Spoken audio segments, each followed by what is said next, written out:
Good morning all.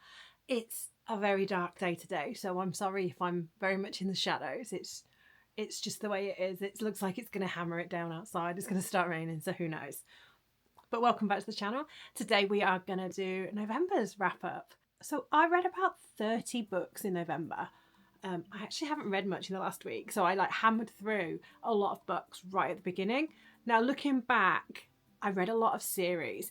There's 2 series by the same author that I read really fast, but I read them on my phone on the Kindle app, which I do a lot of reading on my Kindle app on my phone, and because of that I get through books fast. For some reason, I don't know if anybody else has the same, I don't want to say problem, but has the same thing. I find that when I'm reading on the Kindle app on my phone, I will just go through books so incredibly fast. Reading actual physical books seems to always take me longer, and I don't know why that is. It's just the way it is. I started off my month actually by reading some physical books. I've started off by reading the Elsie Silver series of Chestnut Springs. I am going to do a longer video on it, doing a recap, but I did read them. They're down the bottom down here, and they're the cowboy romance. They're my first real read of anything sort of cowboy-esque or any Elsie Silver. And there's 5 books in that series. So you've got Flawless, Heartless, Powerless, Reckless and Hopeless. My favourite was Reckless. You've got Rhett and Autumn from the first book, and it's her sister, Winter, and his protege on the bull riding circuit, Theo. And I just loved that. I like the complexity of the characters. You've had snippets of Winter all the way through. Just really enjoyed it. I felt like there was a lot more to the characters in that particular book. I know you could argue that for the last one, which is Hopeless, which obviously has that has the veteran in it. So, but I didn't really enjoy that one as much. It was Reckless for me out of all of them that I actually preferred. 5 books down straight away there. So I then moved on to V.K. Ludwig, and I've read Garrison Earth by this author before, and I was reading the Ash Planet Warriors. Hold on. Ash Planet Warriors. And this is supposed to be set 20 years after Garrison Earth. In the first book of this series, the female main character is actually the daughter of 2 of the characters in Garrison Earth. So that was quite interesting to read. So we've got 4 books. So you've got Stolen by the Warlord, Claimed by the Warlord, Bound to the Warlord, and Tormented by the Warlord. It feels very similar to another set of books, which I cannot remember what they are, and I'm going to put it down in now when I'm editing this. I'm going to tell you what it is. But it felt very similar to that, in that it's like these bands of almost like tribes that are all answerable to one warlord. There's obviously the history with like humans. And it's not a great history. And in this series, every single warlord ends up getting married to a human female woman. And yeah, they were all right. I gave them all 3 stars overall. 3 stars for me are, it was a good book. It kept me entertained, but there was nothing stand out. And I gave them 3s. They're all on Kindle Unlimited, so I enjoyed them. Probably not as much as I enjoyed Garrison Earth. I actually enjoyed Garrison Earth a bit more because that's the series, and it's the same thing in this series, whereby they realise that like your soulmate, your perfect match is genetics, and they pump everybody's DNA into software or a computer or something, which then finds that mate, and that's an interesting storyline from Garrison Earth. So if you haven't read Garrison Earth, go straight ahead. They are aliens that have invaded, and they're the ones that implement all of this. And it's obviously it's not a perfect system, because I think in potentially the last book of Garrison Earth, one of the main male characters, his match actually is an old lady. So he goes and visits her all the time. And if you don't have that, you're not allowed to get married to this person. And there's people that just don't have matches. So that just means that they've got to be by themselves. There's actually a movement around trying to change the laws so that people can choose their matches and they're not tied to this Gaia link. It's very interesting, but there is some of that comes into play into this series. But I did prefer Garrison Earth because I thought that brought in quite an interesting premise with that idea of this Gaia link. So anyway, gave them 3s, they were fine. This is when the next part is something that I previously referenced. So I then read the next 2 series by Jill Ramsova,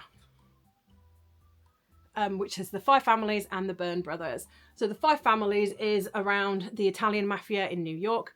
If anybody knows anything about it, there are supposed to be 5 crime families that run New York, and I think this is supposed to be linked to that. They were fine.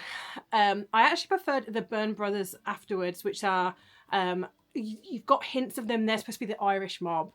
And you get introduced to them because one of the families in the 5 families, there's a child that was born and put for adoption. He actually got adopted by the Irish mob, and that's the first book in that series. It's all quite interlinked. All the families are interlinked. You start off with very distinct groups. You've got the Irish mob, you've got the Italian mob, you've got the Russians. And then by the end of both of these series, like, everybody's married to each other and they're all interlinked. They were okay. With mafia books, there's not a huge amount that's new. I've read so many of them now. Like, a lot of the plots are reused. They were fine. They were entertaining. I mean, I read all of them and I think there was 10 books. Oh, there was like 13 books in total, which are all interlinked. And yeah, they're fine. I mean, I think some of them I gave them all 3 stars. So they're all generally okay. If you quite like mafia romance, there's nothing good or bad in them. They do have, they don't shy away from some of the uglier sides of it, which is quite good. I followed that with Michelle Hurd's latest book in the Mafia Empire series, which is actually the final one in the 5-book series, which is The Devil, and that is the last member of the Alliance. And he's the assassin out of the group that's very much a lone wolf, that's Spanish or Portuguese, I want to say. And that was a really good stuff. Michelle Hurd's always quite entertaining. They're quite short books. They're normally about 250 pages long. She's my favourite mafia author, so I'm always going to say it was great. It wasn't my favourite in the book. My favourite's still The Hermit, because I think that one's really, really good and I really enjoyed that one. But all of the Mafia Empire is quite good. She's now going back and she's writing the next generation for the one before. I can't think what they're called, but it's the one that's got Damiano in it or whatever. But it's one of the mafia books, the Italian mafia books, and she's now going back and writing on the next generation. So I'm looking forward to that. So then I went on a bit of a horror kick. So I read T. Kingfisher, The Hollow Places.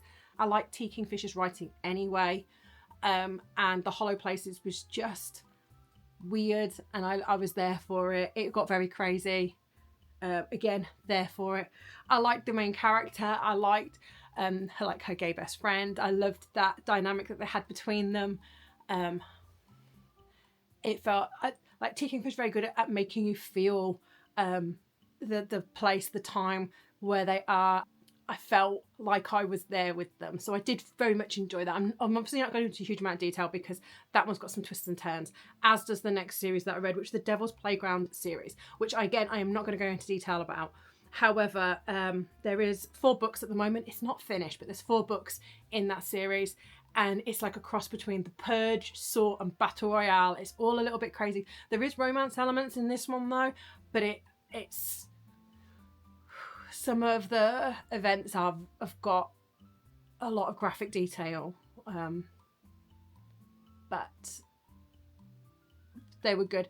One of them's a novella, which gives you a little bit of back history, because stuff, without giving too much away, there's a lot of secrets and lots of twists and turns in these books, so I don't go into huge amount of detail. I didn't mind them. The last book in the series carries on with the events, but it follows a different couple in the group, which is interesting. But yes, very twisty turny, secrets, sequence and lies. If you like things that are quite dark with the romance element, again, the romance element's quite graphic as well. If you enjoy those kind of books, go for it. I then read the latest book in the Chicago Railers series. which is by Jennifer Sukovic, and she wrote the Western Wildcats series. It's the hockey romance.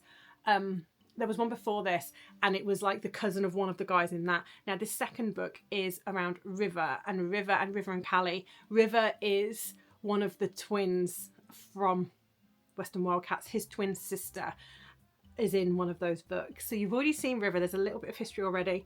In the first book of the Chicago Railers, you see more around River, and you can clearly see that he's got his crush on Callie. She's a single mother who actually was involved with one of his friends in the team who... you do hate him. You're supposed to hate him, but you really dislike Zane in this book. Enjoyed it. Really good book. I like River as a character anyway. He's very much obsessed with the girl.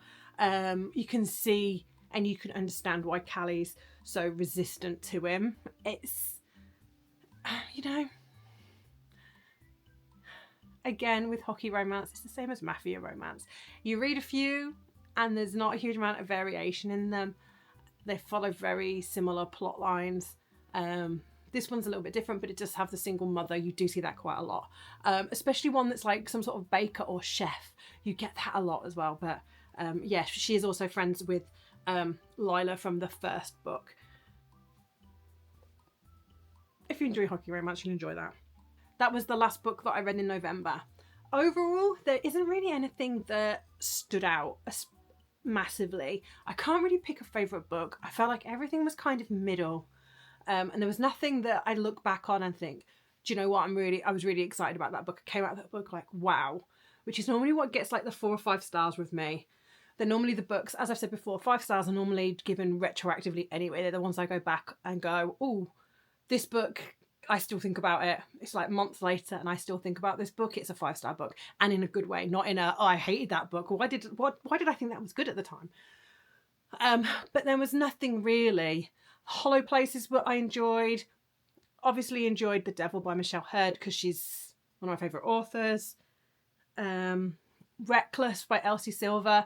I enjoyed all of those books. They're the ones that I could possibly put down as favourite books of this month. But there was nothing particularly stand out, unfortunately. What I'm going to be doing though is a longer video on the Chestnut Springs series, because that's my first foray into cowboy romance. So I have opinions, and I also will do some end of year wrap-ups in December to see what my favourite book of the year and what my least favourite book of the year was, because again, I have opinions on what those are. So thanks very much. It's quite a short wrap-up video this month because I've just stuck to series. So we've just done series overviews in total, but sometimes that's just what you read, right? Anyway, have a good rest of your day. As usual, if there's any books that you think that I'll like or anything that you want to recommend, put it down in the comments, and I'll see you all next week.